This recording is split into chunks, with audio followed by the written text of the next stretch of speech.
गाँवा के पुरुबा एक पोखरवा बड़े हो जहवा बेटिया स्नान करस हो जहाँ बेटिया स्नान करस घोड़ावा चढ़ले अइलन सुंदर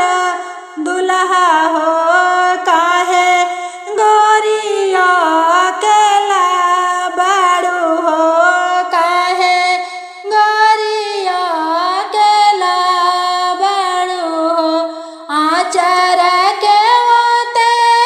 ओते सुंदर सुहवा हो मीठी बोली में जवाब देली हो मीठी बोली में जवाब देली हो चारों ही कनवा हमारो भैया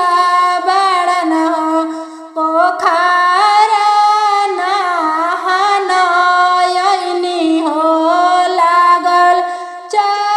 चाकूदर बड़े हो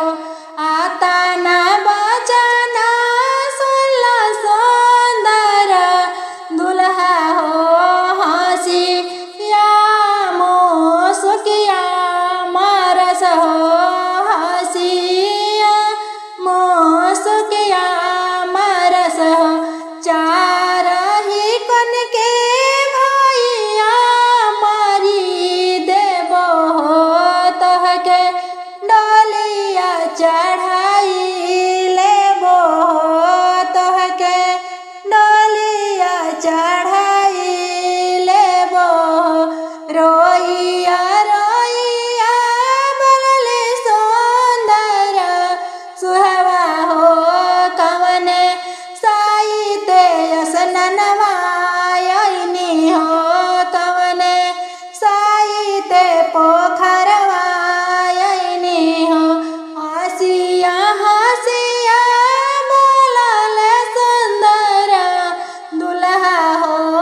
अच्छे साइत पोखर